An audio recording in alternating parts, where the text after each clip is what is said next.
Back in the Times this morning, Simon. Potter offered West Ham job. So what is this about? Because as far as we gather, Julen Lopetegui is still in situ. West Ham United have offered Graham Potter the head coach job until the end of the season after deciding to sack Julen Lopetegui.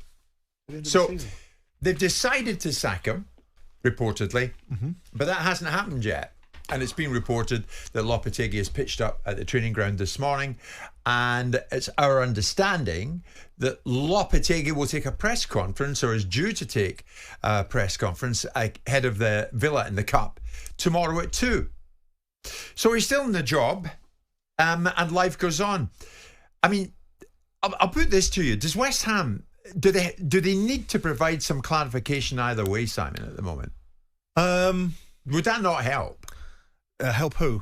West Ham fans are out there talking about it. Sure. We're talking about it. We're all talking about it. And when the decision's made, the decision will be made. And I don't know what it helps anybody by knowing it at this moment in time. But if they've made a decision, then clearly it's better to make the decision clear and effectively out there rather than allow the gossip and the jungle grapevine to beat and people relying on off-the-record briefings or whatever they're doing. I don't quite understand if you've made a decision why you haven't made the decision. I realise that there's complications behind firing managers. I've fired enough of them to know that. But once you've made a decision, they're gone. And the guy that if you've decided upon who you want, then that person is either agreed or they're not. I mean, this sporting director seems to be someone that gets himself involved in disputes with whoever manages West Ham, doesn't he? I don't think David Moyes was entirely happy with him. And it would appear that he's now got himself photographed having a conversation with Graham Potter. I don't know whether that's a date-stated photograph that's relevant to this recent times or not, but I assume it probably is. Well, I think so. Why this can't be done without people finding out about it? I mean, they appointed Thomas Tuchel and no one knew about it. Yeah. I mean, these are the things that ultimately you can do. I mean, that's rare, though, isn't it?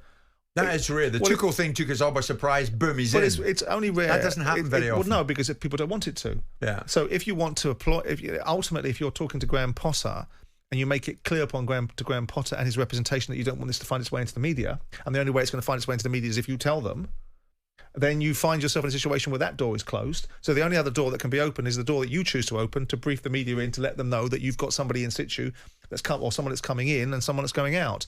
That's a conscious decision. It's a decision made by people that have their own motivations for doing it. It's not difficult. If I sit there as an owner of a football club and I say to XYZ representative, I'm not going to be talking to the media. This is a private conversation between you and I. So if it finds its way into the media, it comes from you. Yeah. If it comes from you, then your fella don't get a job because he can't be trusted, neither can you.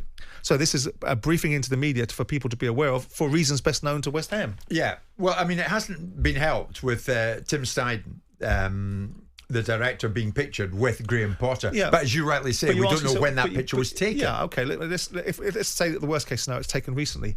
Why would you be in a position? I'm pretty damn sure I've had meetings in the past that I haven't been photographed being taken, and seeing people of high profile in places without necessarily people being aware of it. Yeah. You can find a way to do that. You don't have to have it in a space where maybe you go into a hotel and a concierge or a doorman sees you and subsequently alerts his mate in the media. That subsequently comes a story, an opportunity as a result of it. You can do these things discreetly if you want to.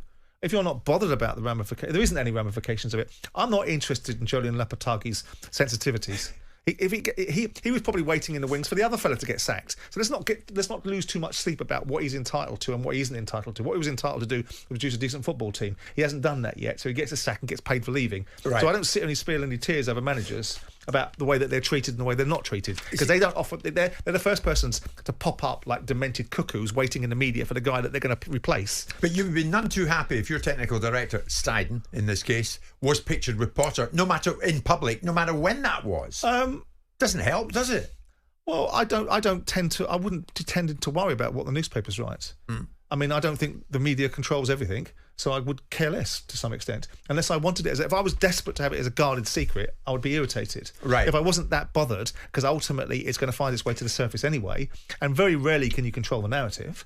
Very rarely can you control every aspect of a story the way you want it to. Yeah. I mean, Sullivan tried to do that a couple of years ago with Declan Rice, didn't he? By stealing a march on the conversation, by suggesting that he would be sold at XYZ price, and that was the end of the discussion. Everyone knew it and everyone accepted it. So he controlled the narrative of what was happening with Declan Rice. Yeah. See, the way I see it, Simon, is that the hierarchy at West Ham have got themselves into a situation whereby they're now in a waiting game it's of their own doing. Last night I heard they're waiting for responses. Yeah. And this morning in the Times, Potter has asked for a day to consider the offer. I mean, what's this fellow all about? I mean, really? I mean, who is he that he's that great that he tells everybody they've got to wait? I mean, I think he's a flake anyway.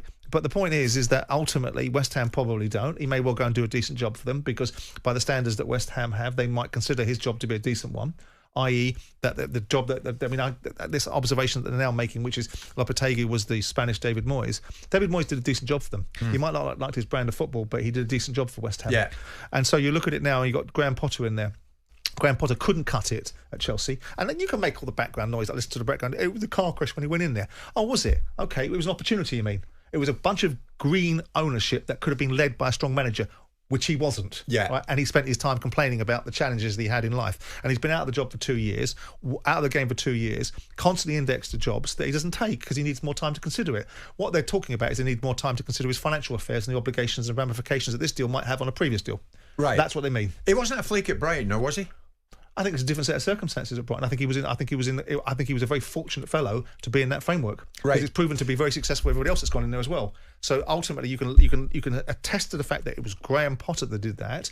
I think Graham Potter is a capable manager, no doubt about it. I think he did a great job at Ostersunds. I think his reputation was a little bit bigger at Swansea than actually his achievements were. But he went into Brighton and did okay at Brighton, did a decent job. And after that, the fellow that went in there that caused all the aggravation in the end when he couldn't get what he wanted, what's his name? The last Brighton manager before... De Zerbi. Yeah. He went in there, yeah, lifted it to a different level. This other kid's gone in there now, this 31-year-old manager that people are looking at going, the Brighton model, the Brighton framework enables managers to flourish. Right. Well, if they're waiting for Potter, incidentally, if Potter had said to you yesterday, I need a day, what would you have said? Off. Right. I thought that. Would he be a good fit for West Ham at this particular time? That's what it boils down to. Is he the right man for West Ham? I don't know.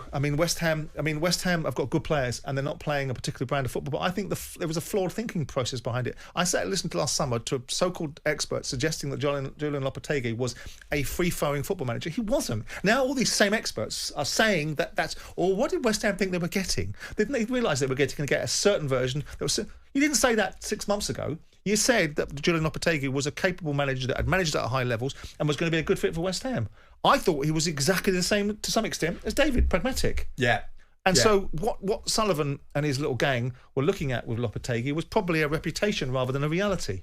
He did a decent job at Wolverhampton Wanderers when they were in trouble after Bruno Lage had made a bit of a holics of it, and he came and picked him up and took him out of the relegation zone and solidified Wolves. Then he had a tantrum because he couldn't get what he wanted, and to some extent, maybe that's because he was sold a pup. He's hung around like a bad smell, waiting for an opportunity, been given an opportunity at West Ham and hasn't created anything out of it.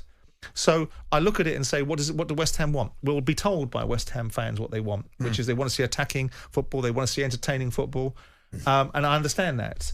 But whether Graham Potter is going to be able to achieve that in that framework, I don't know. Is he an upgrade in Lopetegui? On what basis? Lopetegui's managed Real Madrid. He's managed Spain. He's operated at a higher level than Graham Potter. Graham Potter's one voyage into big-time management besides managing Brighton. I know that it's a good Premier League football club built by Tony Bloom's vision and money, and a good chief executive or chairman now in Paul Barber. But then when he went into Chelsea, you can make as many excuses as you want. People were saying that it was going to be worse for Maresca this year. They were saying that Maresca had a worse situation than ever before, and he didn't, did he? Right. So we'll see. But ultimately, he plays a brand of football that's potentially easy on the eye. Okay. Jim White and Simon Jordan. Monday to Friday mornings from 10 on AM, on DAB, via the talkSPORT app and on your smart speaker. talkSPORT.